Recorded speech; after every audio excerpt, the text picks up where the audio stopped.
This happened a little bit ago, about a month maybe, and it was a bizarre experience to say the least. I'm 15 and I was playing some video games before passing out.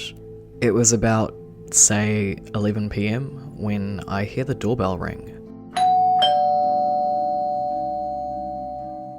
Out of instinct, I begin walking downstairs, but about halfway there rationality comes to mind. Who the fuck rings a doorbell at 11 PM? I silently strode back upstairs and stood in the hallway, kind of expecting something bad to happen. An exact minute later, it rings twice.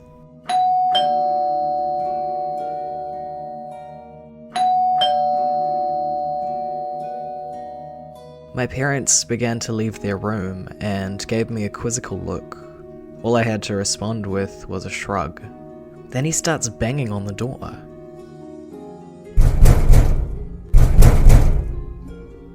My mother jumps at the first bang, and my father's eyes widened, but more in confusion than fear. He decided to go downstairs and peep through the view hole.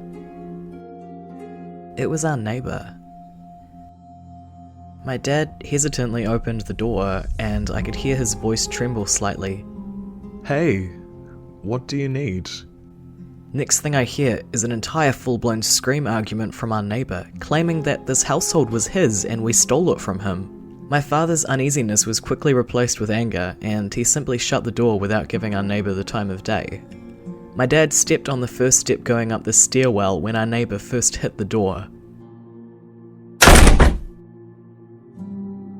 I'm not talking banging with a fist, this man was full body slamming it. My father was stunned for a second, and then my neighbour charged the door again. This time, we began to hear the splintering of wood. Everyone reacted at once. My father went to brace the door with his body, my mother went to get the other two kids, and I went to ring 911. The body slamming ensued for another 5 minutes, and while I was on the phone with 911, it stopped. I thought it was over, and I was relieved. But I was still stuck on the phone. I go and peek out the front window of my house, and holy shit, was it only getting started. Our neighbour took his Jeep Wrangler and simply directed it straight at our house. We had zero clue what he was doing until he hit the gas and we heard the squealing of tyres, then he immediately hit the brakes.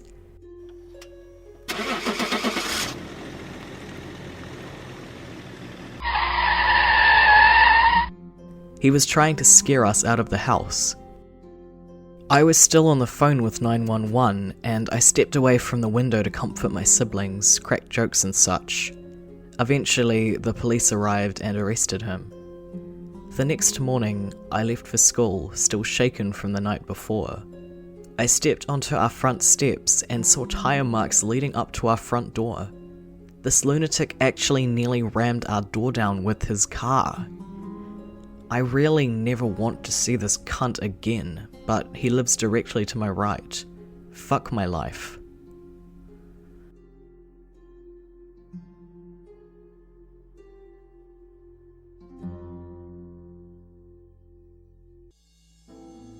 This happened in my second year of uni. 3 friends and I rented a house together for the year. The only problem was my friends had taken so long to decide on living together that the only places left by then were on the rougher half of an already rough town. Things seemed to go great for the first couple of months. I even met someone I really liked, and she would spend most weekends at my place. Our only problem was the neighbour. We'd never seen him really, but occasionally we'd spotted him diving behind his curtains when we walked past his window. A couple of times I'd even spotted his beady eyes from the darkness of his house. Apparently the dude didn't like our stairs, which granted were old and creaked way too much, and he would occasionally bang on our shed walls after someone had used the stairs. We just ignored it. It wasn't like we could do anything about the stairs after all. So then, one day, at about 5 AM or 6 AM, he scaled the brick wall into our backyard and started slamming on our back door. Thank God we kept it locked. When we tried approaching the nearby window to see what the fuck was happening, the dude bolted back over the wall and into his house.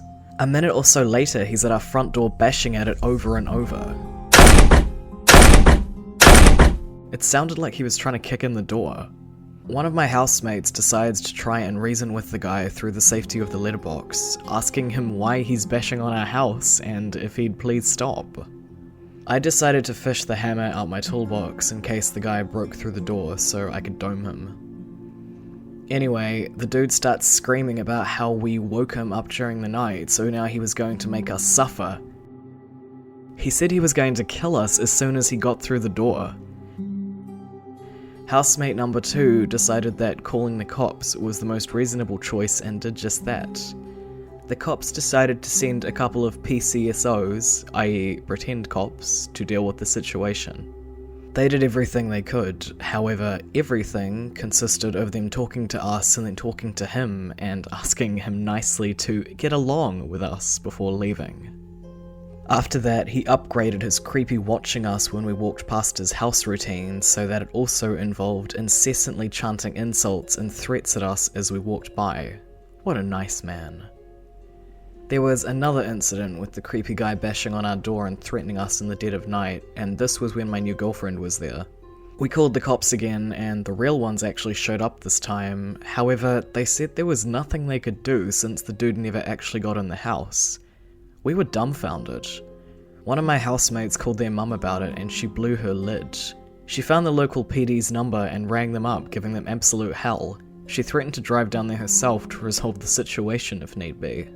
Apparently, the intervention of an angry white woman was just what the cops needed to do something about the situation. It turned out the neighbour was awaiting a trial date because he had a bunch of drug charges. The police decided to take him away for the waiting period. So yeah, creepy, angry neighbour, let's not meet. Oh, on a side note, the following year, housemate number 2 and I were living in a different place. One night at like 2 AM we got a series of angry bashes on our door and we have a moment of horrific flashbacks of the creepy neighbour. I go and grab my trusty rusty old hammer and check the door. Apparently that time it was just some drunk students being pricks, but holy shit did that old neighbour of ours just rattle us.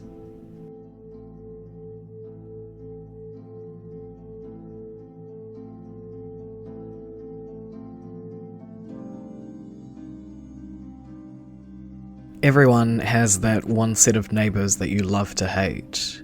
They are always partying late into the night, throwing their trash on your side of the yard, asking to borrow things or other such acts.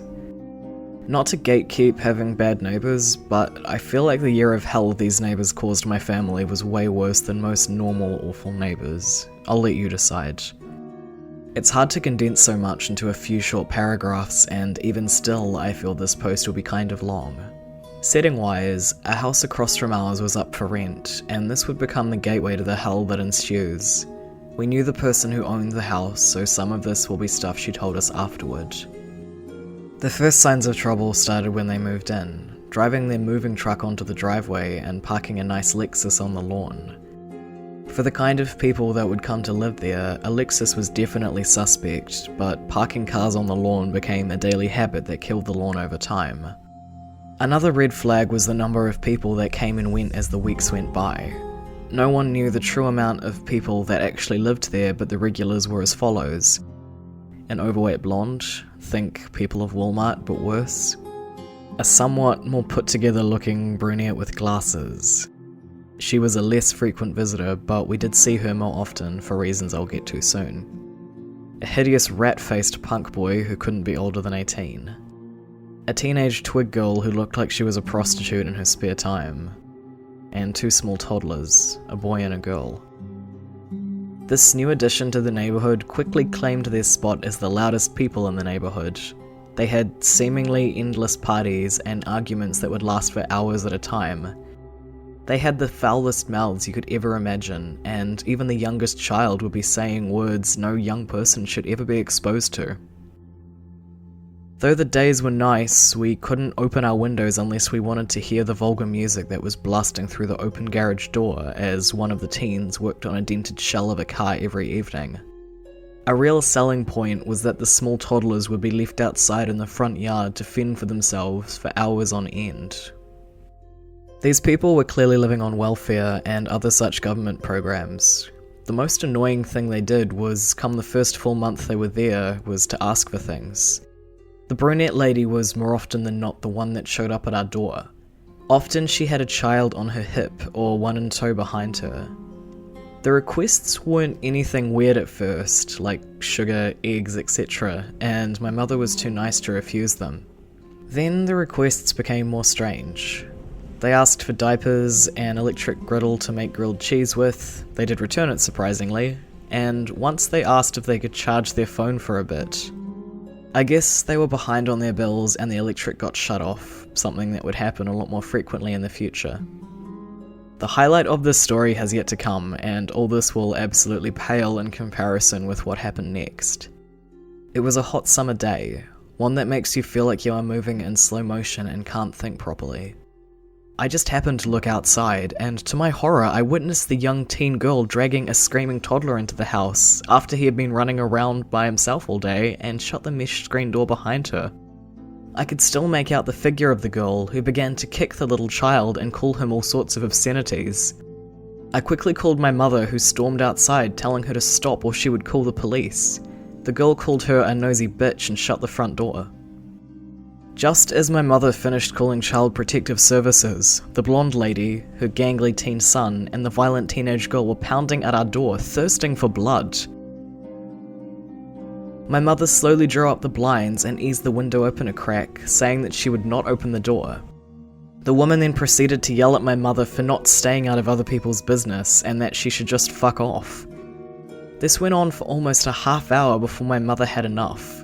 She calmly explained that as long as she had to witness such cruel acts and foul mouths, she wasn't going to stay out of their business, and if they don't get off her property, she will call the police.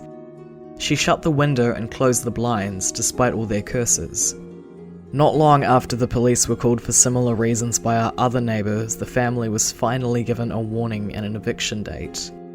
They stayed for weeks after the water and power had been cut. When they realised that they had to move out or be arrested, they did everything in their power to destroy and deface the house they were staying in. The landlady was in tears as she gave my mother a tour of the now vacant house. Windows had been smashed, sinks were ripped out and tossed into the yard. Walls were riddled with holes and fell graffiti. Toilets were backed up with human waste, and whatever they couldn't take with them was destroyed. It's been some time, and that same house has since been filled with a new family, but the memory is still fresh. Shitty neighbours, wherever you are, please let's not meet ever again.